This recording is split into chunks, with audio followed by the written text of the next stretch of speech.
I have here my good friend, Alfonso Lascano, investigador y profesor en la Universidad Autónoma de Chiapas e investigador nacional por CONACYT, que va a hablar sobre el control difuso de convencionalidad.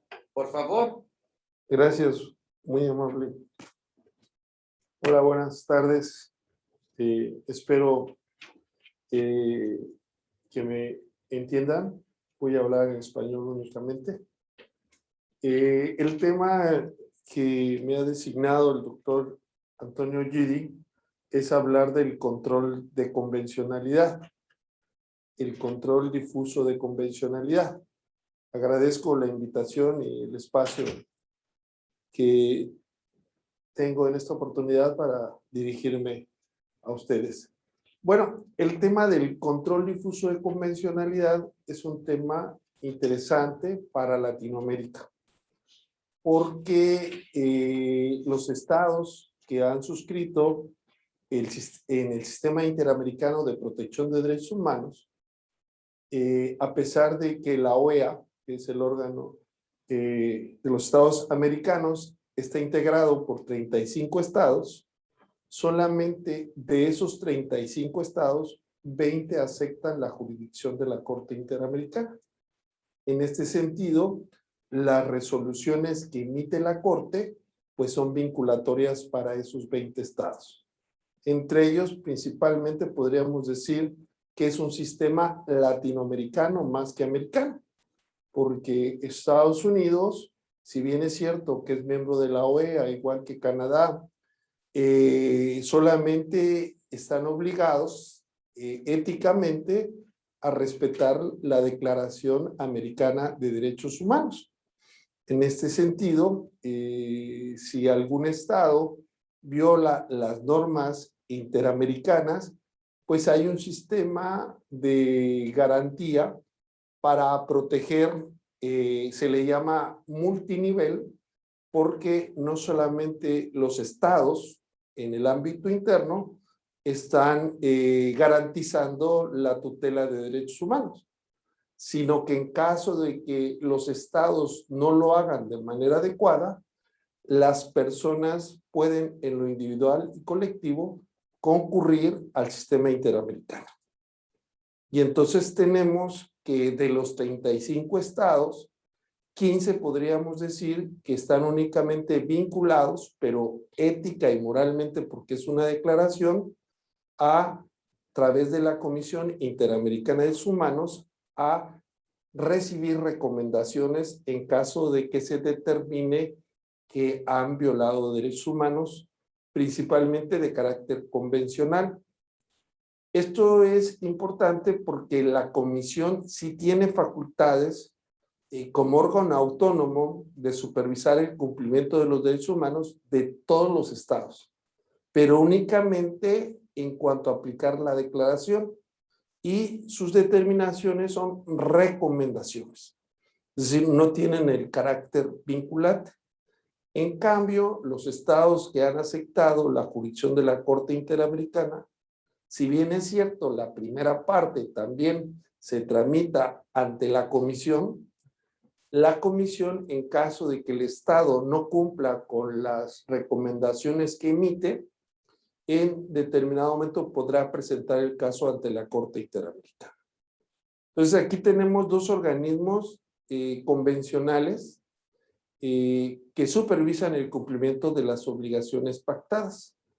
En este sentido, la idea de esta exposición es establecer un campo de estudio nuevo, relativamente hablando, porque existen ya disposiciones, existen instituciones, existen derechos, existen posibilidades, pero que no son abordadas de manera sistemática.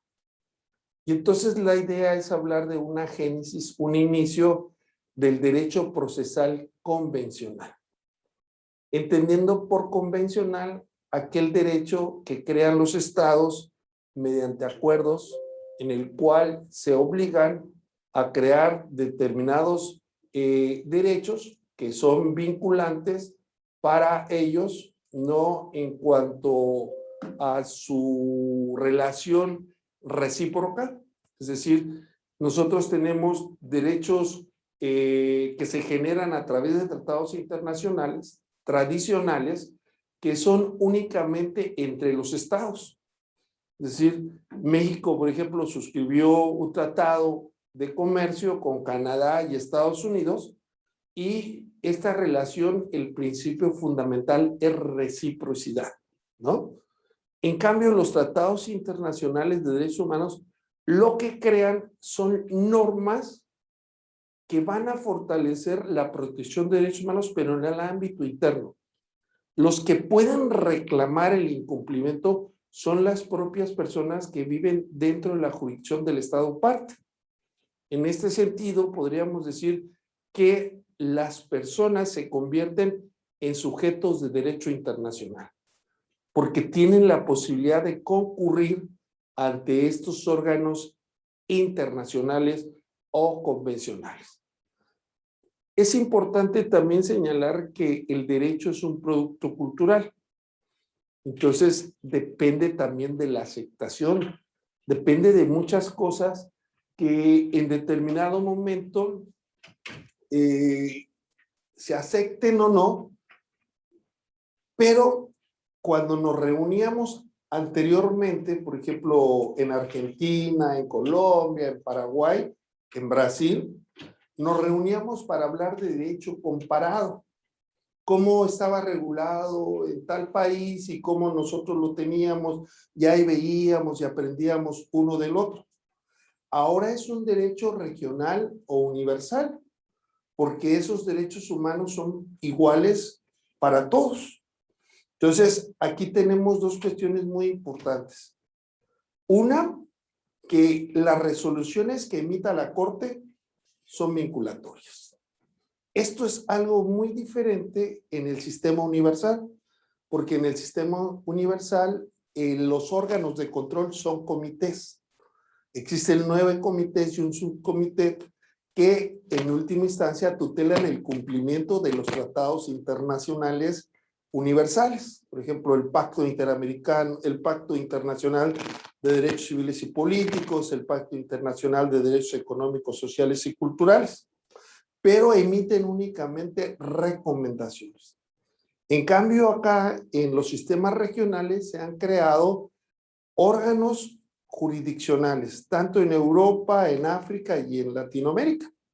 Y esto hace que sea importante este derecho.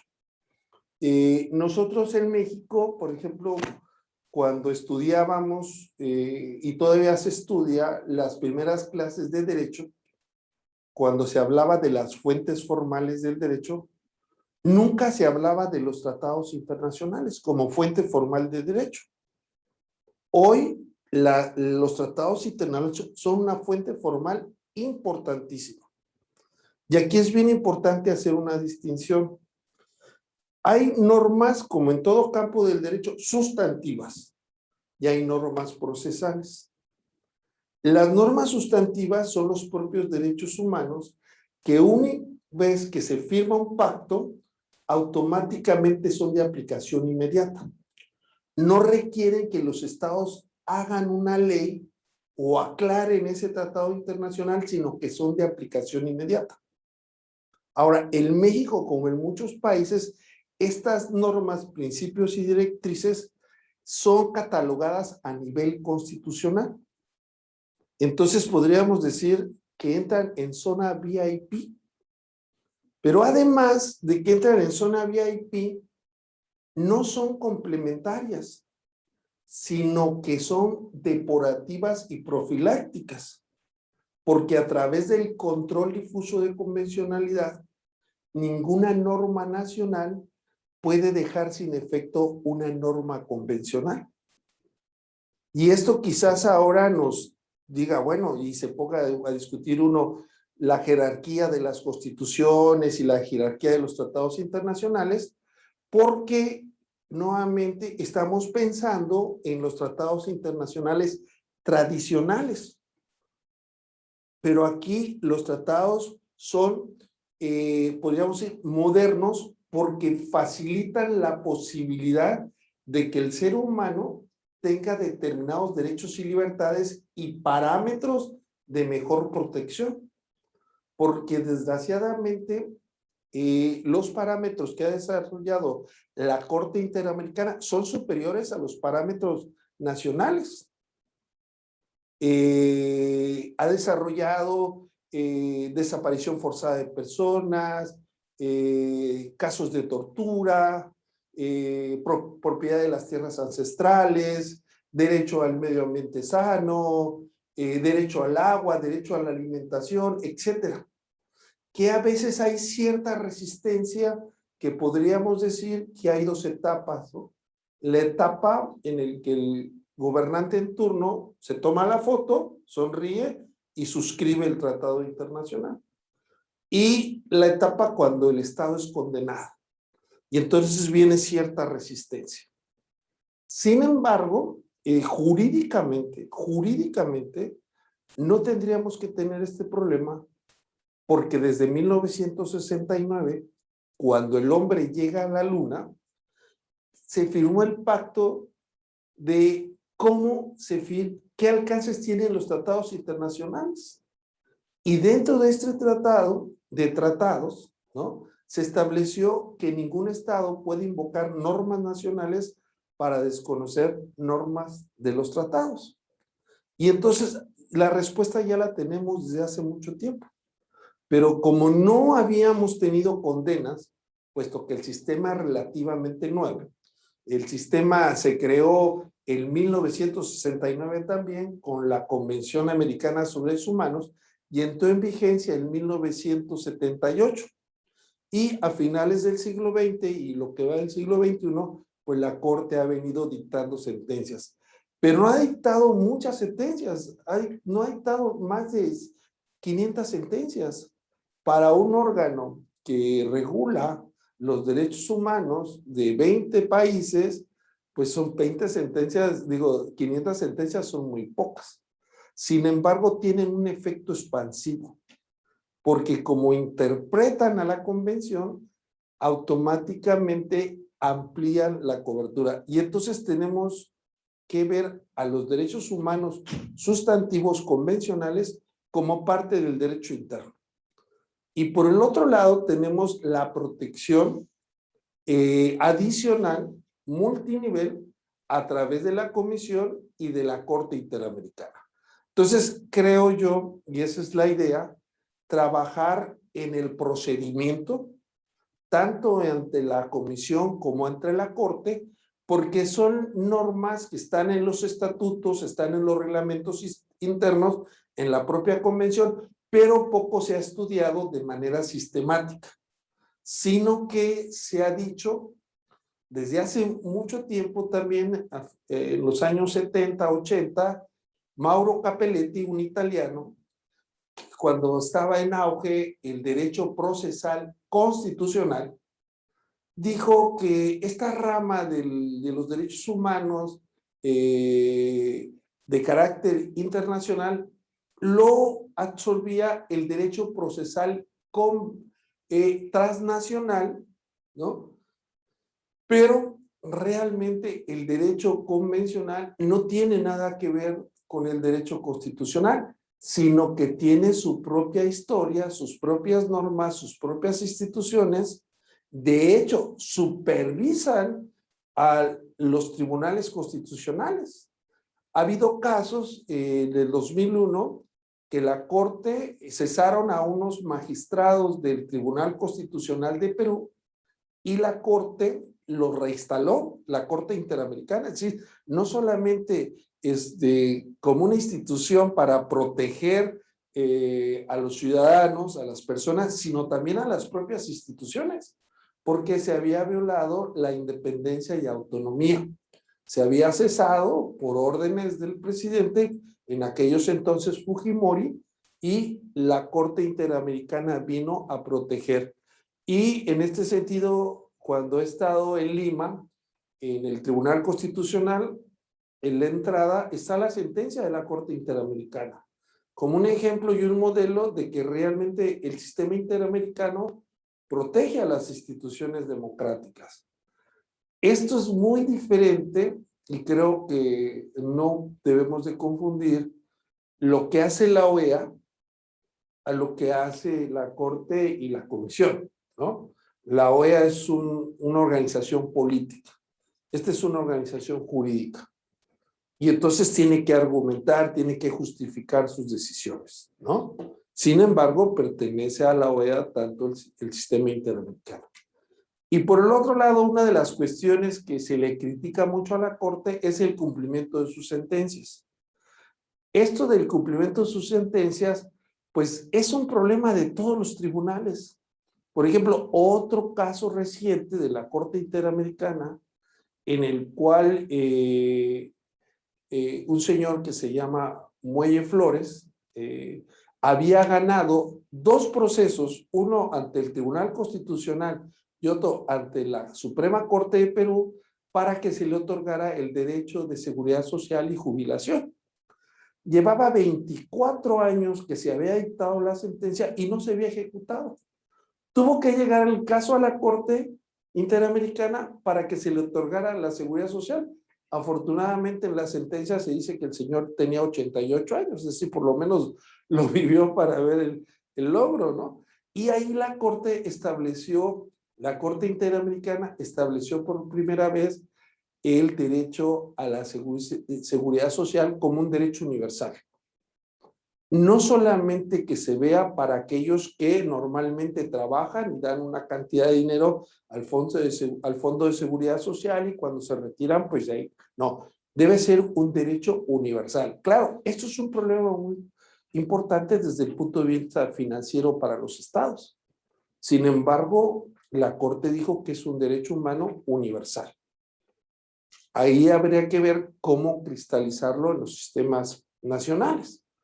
Y entonces, la Corte Interamericana ha ido dictando sentencias, por ejemplo, en el caso de México específicamente, muchas de las sentencias que ha dictado la Corte, y lo estamos viendo cada día más, es que el ejército mexicano se ha metido a juzgar, a investigar, tanto la Fiscalía Militar como los órganos judiciales castrenses, violaciones de derechos humanos. Y entonces la Corte Interamericana le dijo, el tema de los derechos humanos, aun en que las partes ambos sean militares, es un tema del fuero natural, del fuero civil. Y nos ha hecho en determinado momento reformar leyes. Y aquí también es otro punto importante. La Corte Interamericana hace una interpretación dinámica. Por ejemplo, hay un caso en el cual se vendieron tierras ancestrales de Paraguay en una subasta en Londres. Obvio que los que adquirieron esas tierras son compradores de buena fe. En esta sentencia se dice que no importa que sean de buena fe, nada, las tierras ancestrales pertenecen a los descendientes de los pobladores originarios y tienen derecho a la reivindicación. Pero no solamente tienen derecho a la reivindicación, sino tienen derecho a disfrutar de los recursos naturales que tienen las tierras. Y si alguien quiere hacer algún desarrollo o un megaproyecto, tendrá que hacer una consulta. Y si esa consulta sale positiva, tendrán que beneficiarse también esa población. En última instancia, la Corte Interamericana ha venido a proteger a los grupos más vulnerables, como son los adultos mayores, la población, podríamos decir, originaria, los niños, niñas y adolescentes, la violencia de género, etcétera. Y entonces tenemos ahí un campo muy rico de creación del derecho, pero como dije hace rato, la Corte hace una interpretación dinámica, no literal. Es históricamente conocido que ha habido una separación, inclusive en los tratados internacionales, para regular los derechos civiles y políticos y los derechos económicos, sociales y culturales. Porque los derechos civiles y políticos implican la libertad, el dejar hacer. En cambio, los derechos sociales, culturales, económicos y ambientales implica que el Estado haga una prestación. como la atención a la salud, como la educación, etcétera, como la vivienda digna, etcétera.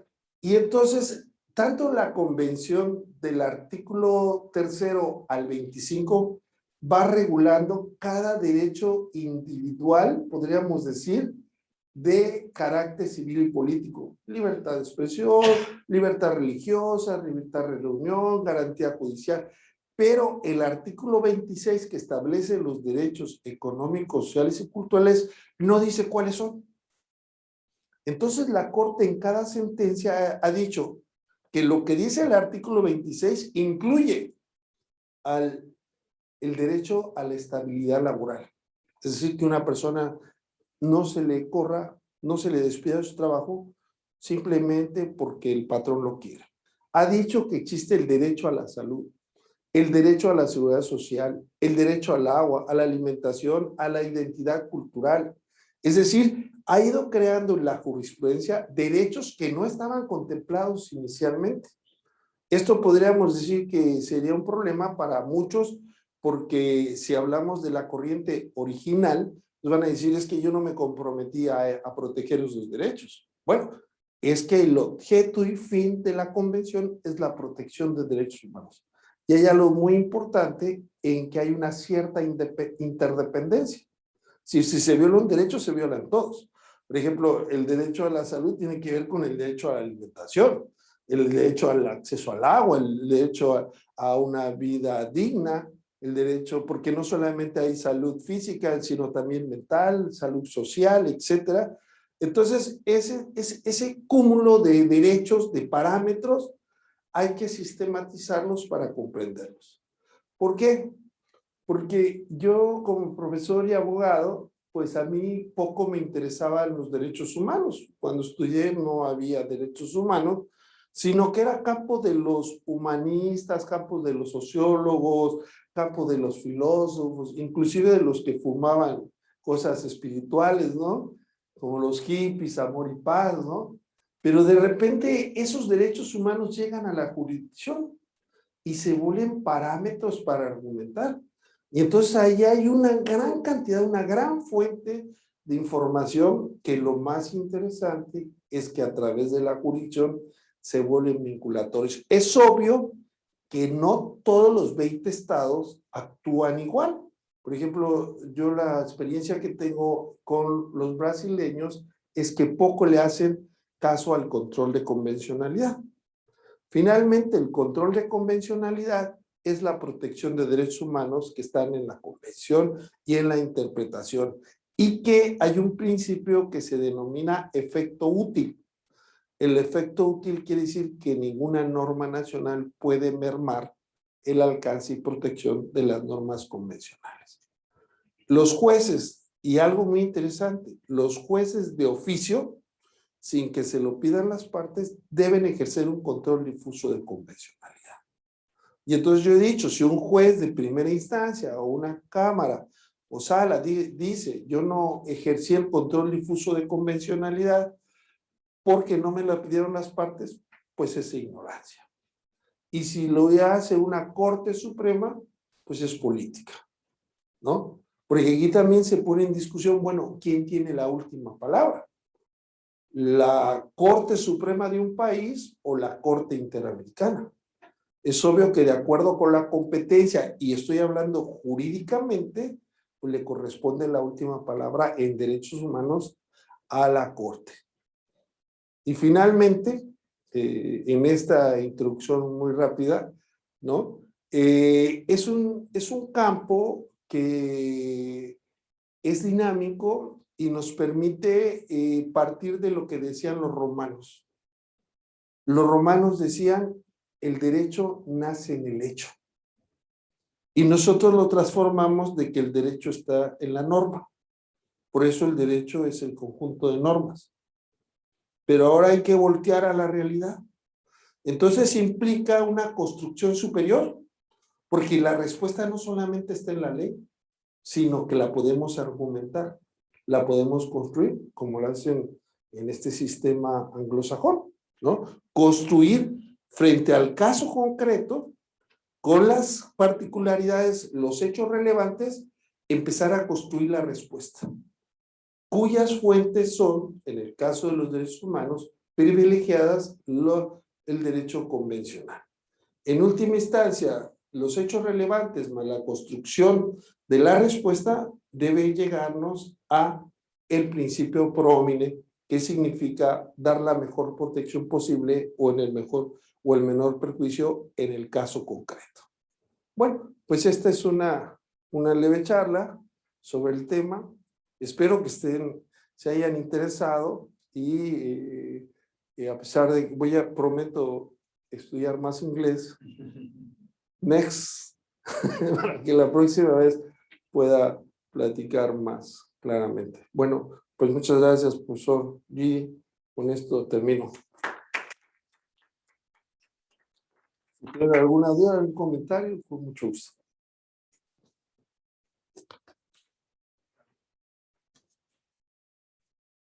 No sé. Se está preparado para el portañol. Las preguntas en portañol. No, nosotros en Brasil, soy brasileño, no tenemos mucha suerte con la Corte Interamericana, porque nuestro juez, el último, amenazaba la mujer, sí, de atacar a la mujer. Y ahora, hoy, explique por favor, el último que ha hecho. Amenazaba la mujer. Sí. En su vida privada. Sí, en su vida privada. Su esposa. Sí. El presidente de la Corte. El presidente de la Corte. Ayer tuvimos un abogado que fue elegido para la Corte Interamericana, que es un abogado que trabajó contra los indígenas de Brasil, ¿sí? Por nuestro maravilloso presidente Bolsonaro. ¿No cree usted que es un problema esto de que algunos gobiernos intenten no digo dominar, pero tener una influencia muy fuerte en la Corte? Si usted piensa que esto puede cambiar la tendencia o una actuación más efectiva de la Corte con indicaciones de personas por la Corte Interamericana que no tiene este compromiso con la lucha por los derechos humanos, o si es un caso específico de Brasil, solamente esto. Gracias, muy amable. Pasó también cuando Argentina nombró a un juez Zaffaroni, que él se le acusaba de que tenía casos de trata de personas, ¿no? Y llegó Zaffaroni. Aquí lo interesante es que la Corte es un órgano colegiado y que ya tiene una cierta jurisprudencia. Y no creo que, o sea, esa es más bien una aspiración, que se pueda cambiar radicalmente la jurisprudencia de la Corte Interamericana. Al contrario, creo que en estas últimas etapas se ha decantado por los derechos económicos, sociales y culturales, que antes solamente tocaba temas de derechos de la libertad de prensa, debido proceso, casi podríamos decir una corte que analizaba cuestiones de carácter penal. La Corte Interamericana, pues de una u otra forma, como todo órgano jurisdiccional, pues está integrado por personas, pero no sé qué pasa, a veces es candil en la calle y oscuridad en su casa, ¿verdad? Todos tienen un lado oscuro, todos tenemos un lado oscuro. Esperemos que siga subsistiendo los criterios progresivos de la Corte. Pero por lo menos hasta ahora creo que ha actuado bien la Corte sin menospreciar a ningún tipo de juez. En el caso de México, pues hemos tenido jueces en la Corte, 3, por ejemplo, Fixamudio, una institución en México, Sergio García Ramírez, que fue el que creó la idea de control de convencionalidad, Y ahora está Eduardo Ferrer MacGregor, amigo del doctor Antonio Gidi y de nosotros, que son gente que podríamos decir, nosotros nos sentimos orgullosos de ellos porque son gente de primer nivel. Desconozco el nombramiento y espero que pueda absorber esa cultura que ha desarrollado la Corte a este tipo de situaciones que se presentan, ¿no? Es muy difícil, ¿no? Sí, doctor.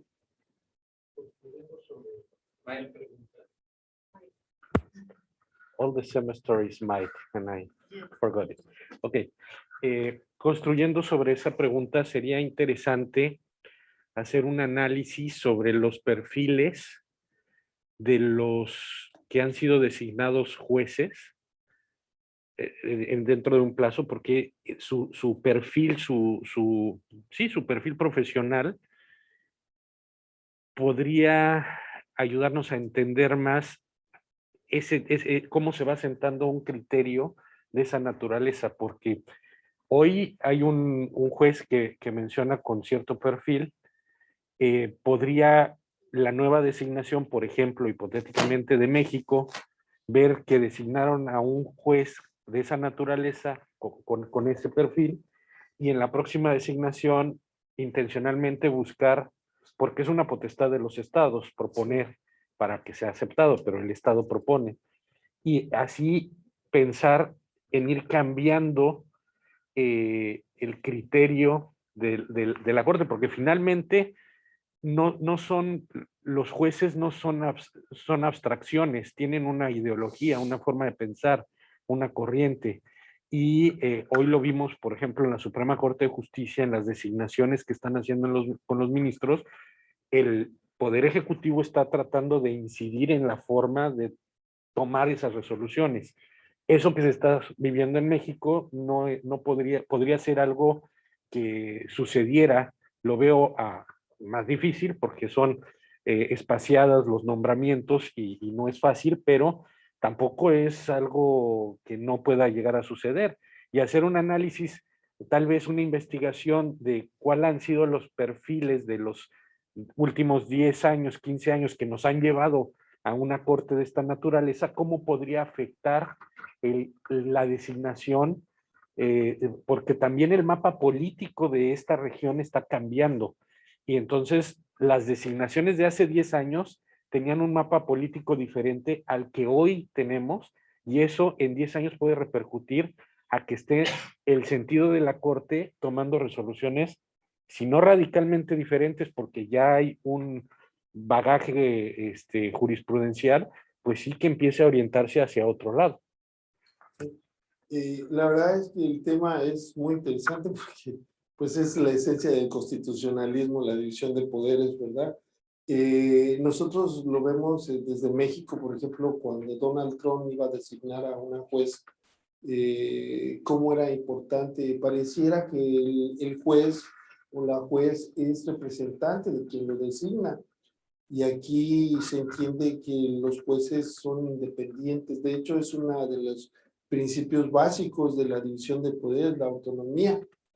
En este sentido, pues sí, podríamos decir. Ahora, lo interesante de la Corte Interamericana es que también tiene un lenguaje y un diálogo jurisprudencial con las otras cortes. Por ejemplo, antes nosotros tomábamos en América criterios del Tribunal Europeo en ese diálogo jurisprudencial, pero ahora también la Corte Europea ha tomado de casos de Latinoamérica, y también en África han tomado casos sobre todo de las poblaciones indígenas, para un cierto diálogo jurisprudencial que se va tejiendo, y que también las observaciones generales que emiten los comités van desarrollando. Incluso yo me atrevo a señalar que la Corte Interamericana ha sido inclusive más progresista que la Organización Internacional de Trabajo, sobre todo en cuestiones de grupos originarios, de consultas, etcétera. Entonces, yo creo que ya tiene un prestigio la Corte que dudo, y más bien mi esperanza, más que duda, mi esperanza es que sea independiente y siga teniendo ese perfil, porque sí necesitamos en América Latina un tribunal que venga a controlar los excesos del poder que suceden en toda Latinoamérica. O sea, ¿cómo podemos llamarlos sistemas democráticos cuando más del 50% de la población vive en pobreza? Y hasta clasificamos la pobreza en pobreza extrema y pobreza secas. Entonces sí tenemos muchos problemas que ahora con la pandemia pues se han venido a agudizar. Entonces yo pienso que deberíamos los estados resolver los problemas en nuestras propias naciones, y esa es la fórmula del control difuso de convencionalidad. Porque para que llegue un caso a la Corte Interamericana se tarda mucho. Es ya justicia dilatada, no es justicia. Y muchas de las sentencias que ha emitido la Corte han sido que capaciten a los jueces. Es obvio que si un juez, como dije hace rato, esto es un producto cultural. Entonces un juez que ha vivido y que tiene todas las respuestas, como Napoleón, que ha vivido bajo cierto parámetro, que de repente le digan a sus 60, 70 años, tienes que estudiar el sistema interamericano, pues hay cierta resistencia. Y yo pongo aquí, por ejemplo, fíjense nada más de cómo ha evolucionado el celular y la computadora en esos lapsos. Y nosotros seguimos todavía en muchos campos del derecho pensando como si estuviéramos en 1804. Todavía dándole a las normas el sentido de lex dura lex. Necesitamos basarnos en principios, en finalidades, porque muchas veces las normas procesales, sobre todo, aniquilan a las normas sustantivas. Y nosotros lo vemos en México con las acciones colectivas, que aquí el profesor ha sido muy crítico porque el sistema implica que uno tenga que comparecer a juicio, y una norma procesal puede dejar sin efecto las normas sustantivas. Y entonces ahora este es un cambio para los operadores jurídicos de pensar diferente, de construir la respuesta, y no aquí como está Napoleón y lo está coronando el dios Cronos cuando crea el Código de Napoleón, porque aquí en el Código de Napoleón atrapó toda la realidad humana. Lo que no está en el Código de Napoleón no está en ningún lado. Entonces ahora el derecho es dinámico, se pretende que sea dinámico, porque la vida, como decía un profesor, o dice afortunadamente un profesor, la vida es asimétrica, incontable, no tiene medida. Entonces cada caso requiere una atención diferente, y eso es lo que tenemos que hacer los operadores jurídicos, construir frente a la realidad y no construir bajo justificaciones de dogma que son creados en otros contextos, en otras situaciones, porque todo tiene una particularidad. Nosotros mismos todos somos diferentes. Entonces cada uno tiene determinadas circunstancias que deben de tomarse en cuenta en el momento de resolver una controversia. Y esto, como dije hace rato, implica una operación mayor. Porque ahora yo podría decir antes, bueno, esto es así porque está en la ley. Esa es mi justificación. Pero en la ley no cumple la finalidad. Entonces el control difuso de convencionalidad implica inclusive dejar de aplicar la ley. Y si recordamos, por ejemplo, a Eduardo J. Couture, que dentro del decálogo dice, si el abogado tiene que optar entre el derecho y la justicia, debe optar por la justicia.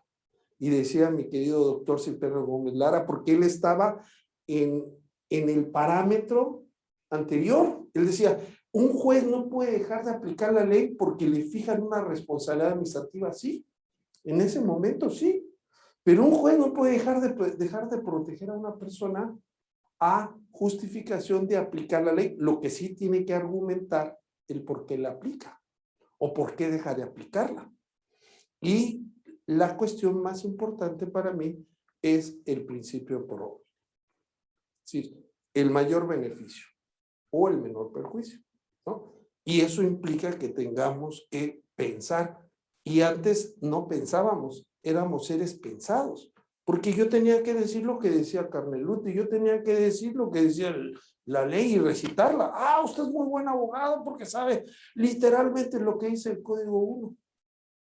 ¿No? Ahora yo soy buen abogado porque inclusive puedo dejar de aplicar el Código 1, porque esto es contrario al objeto y fin de la protección de los humanos.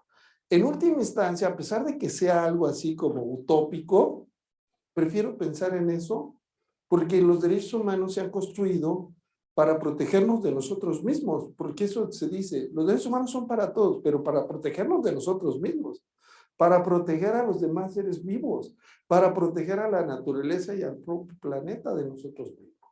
Entonces, es como una llamada a la reflexión, como uno, alto, algo estamos haciendo mal. Entonces, sí creo que es un derecho que debe de tomarse muy en cuenta, ¿no? Por eso es importante sistematizarlo, porque en América Latina, mientras no lleguen este tipo de materias, competencias a las aulas, a la matrícula, pues las personas van a seguir saliendo como salíamos nosotros en su momento. Es decir, sin esta información. Entonces, ¿cómo es posible? Yo recién egresado, promedio 10, y de repente llego y me dicen, es que la Corte Interamericana, no, que la Corte Interamericana no está en mi currícula, no tengo nada que ver. Entonces, es una lucha hasta para cambiar los planes de estudio, ¿no? Bueno, sí, ahí hay otra. Bueno, enhorabuena Sí. por tu ponencia. Mi interés es en los derechos sociales, más específicamente en los derechos laborales. La impresión que tengo es que son dos mundos distintos, el Estado Nacional y la Corte Interamericana. Hay un profesor en la Universidad de Texas, Ariel Dulitsky, que hace una crítica muy fuerte a la Corte por no tener diálogo con los estados, no tiene exactamente noción de la situación que está juzgando. Y, por otro lado, los estados nacionales, y digo eso por mi actuación en los tribunales laborales en Brasil, en Brasil, desde 2004, que el control de convencionalidad viene creciendo mucho. Pero en los estudios, porque las cortes poco aplican los tratados internacionales, los jueces muchas veces aplican más la ley pura y las cortes superiores, yo trabajé en la Corte Superior de Trabajo en Brasil, juzgan recursos, apelaciones, si hay violación a la Constitución o a la ley. Eu não identifico em la lei a possibilidade de uma violação dos tratados internacionais de direitos humanos. Eu defendo isso, eu tenho um livro sobre recursos que defendo. Quando se habla da Constituição e da lei, evidentemente se inclui o que está supralegal e infraconstitucional, pero a Corte Superior não lê assim. Então, se um recorrente, um apelante, interpone um recurso com base na violação de um convênio de la OIT, por exemplo, ou a Convenção Americana de Direitos Humanos, que agora tem umas decisões muito interessantes sobre direitos laborais, no caso de Peru, Campos del Lago, e também um caso de Brasil, que é de Fogos de Santo Antônio. Então, seria muito interessante aproveitar essas decisões para assegurar direitos em Brasil, sobretudo os direitos sociais. Pero não há, por parte das cortes, disposição, conhecimento, vontade política para assim proceder. E a preocupação é que, como ha sido dito aqui, os tribunais, a formação dos tribunais atualmente por el presidente, de momento, são nombramentos conservadores, que são contra os direitos laborais e os direitos sociais. Então, o quadro em Brasil não é progressista, é um quadro conservador. E minha pergunta é, em que ponto a Corte pode ter mais contato em Brasil para pressionar as cortes nacionais, iniciar un diálogo para que las Cortes Nacionales apliquen el derecho interamericano. Sí, aquí es muy interesante la pregunta o el comentario, porque también yo creo, bueno, estoy convencido más bien de que estamos en una revolución jurídica pacífica, porque muchos de los derechos humanos han sido reivindicaciones en su momento. Entonces, ya no se necesita, en teoría, hacer un gran movimiento social porque los derechos humanos ya están positivados. Ahora, yo hace rato mencioné que era ignorancia el no considerar a los derechos convencionales o era política. En ese sentido, por eso hace rato mencioné también que las universidades tienen una responsabilidad en la promoción de los derechos humanos. Es decir, porque es un derecho vigente, es un derecho, y también mencioné que antes, por lo menos en México, los derechos humanos en los tratados internacionales no eran ni considerados fuentes formales del derecho. Entonces, tenemos que hacer un cambio. Claro, va a haber mucha resistencia, pero o seguimos así, o seguimos, o vamos a la realidad. Y esto es muy interesante porque, por ejemplo, México, que fue el primer país que estableció los derechos sociales en la Constitución de 1917, tenemos el salario mínimo de los más bajos en Latinoamérica. Entonces, no basta que esté en las normas constitucionales o en las normas legales, sino lo que basta es la eficacia. Entonces, ¿de qué sirve que creamos catálogos o normas si no tienen eficacia? La responsabilidad llama al poder jurisdiccional, a los órganos jurisdiccionales, a tomar su compromiso. Pero como dije, no queremos estudiar. La verdad es que hacer un congreso y que vaya la gente y que quiera aprender, quizás asociaciones de médicos, de contadores, son más, pero nosotros a veces estamos como pregonando en el desierto, ¿no? Por más que uno está pregonando es esto y esto.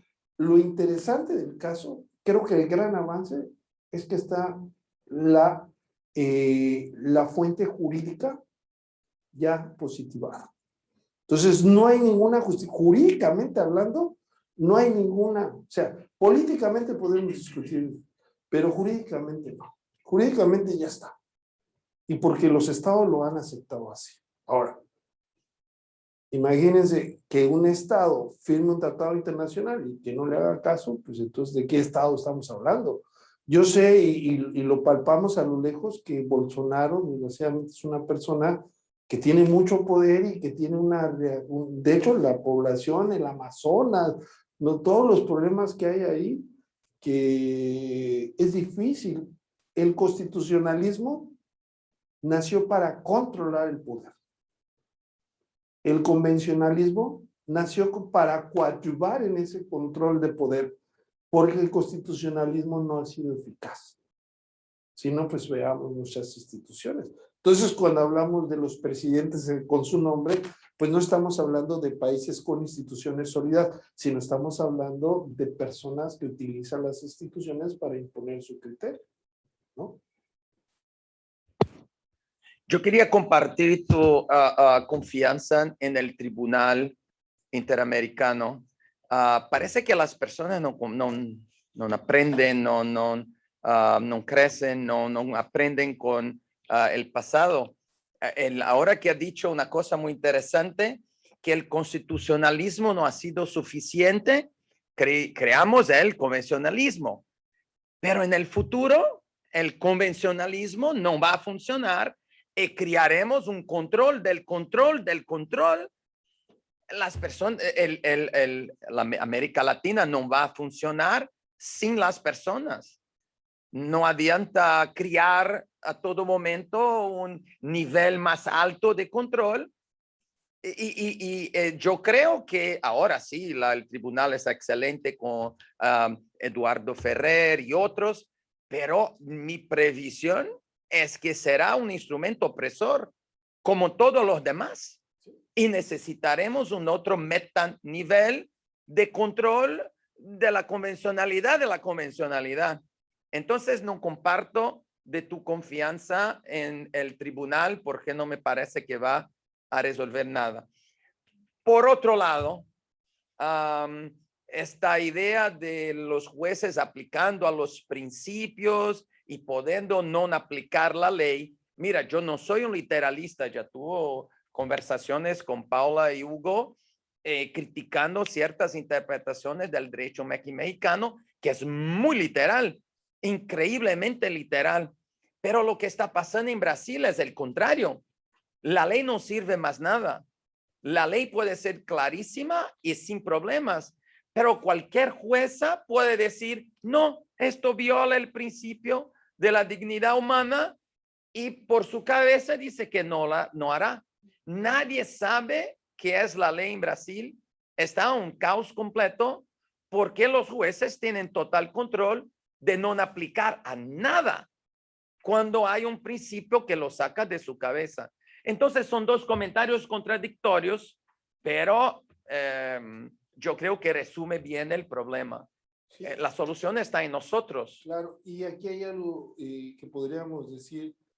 Platón, parafraseando a Platón, decía que la ley era menos posible que pudiera reunir todas las respuestas, que se necesitaba de un sabio. Ese sabio era el hombre prudente. Y entonces decía que la prudencia debía estar sobre la ley. Después se dio cuenta que no había hombres prudentes. Y regresó, dijo, no, hay que obedecer la ley. Porque si le damos al hombre las posibilidades de desaplicar la ley, pues entonces se vuelve un caos.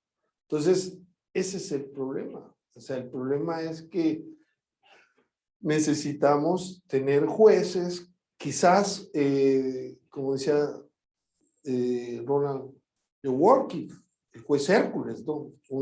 Quizás estemos pensando en un modelo que no es humano, ¿no? En un modelo de un juez bondadoso, empático, sabio, ¿no? Pero la realidad es que tenemos muchos defectos, ¿no? Entonces, pues sí es difícil, pero creo que por eso tenemos que buscar cumplir con finalidades. 5 minutos. Finalidades, o sea, ¿cuál es la finalidad de esto? ¿No? Y eso nos lleva a nosotros, tomando la opinión del doctor Giri, nos lleva a nosotros a que tenemos una tarea superior que antes. Es decir, construir verdaderas respuestas que vengan a disminuir la gran desigualdad social, la falta de oportunidades, etcétera, que requiere principalmente de políticas públicas. Y políticas públicas también de carácter judicial. No podemos tener jueces que sean, que apliquen un control difuso de convencionalidad si no conocen la convención, no conocen los casos de la Corte Interamericana. Entonces, cuando lo invocamos, pues va a decir, pues yo estoy en mi zona de confort, que es la ley y la Constitución, y no tengo tiempo para ver allá más lejos. Entonces, tiene que haber también una capacitación para los jueces para que realmente apliquen el control y exámenes de oposición que tengan esta información, que los obliguemos de una u otra forma a cumplir con esas normas que quizás como Venezuela, que es el país que se le ha acusado de muchas cuestiones de violaciones de derechos humanos, pero de manera concurrente se separó del sistema y ya está, pues que se separe Brasil y ya está. Pero si jurídicamente aceptan estar en el bloque de los países latinoamericanos, pues es un principio de buena fe y de orden cumplir con esas normas. Excelente. Muchas gracias. No, muchas gracias a ustedes por la atención.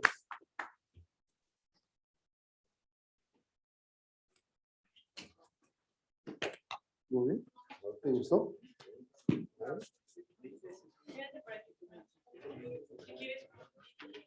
¿Sí?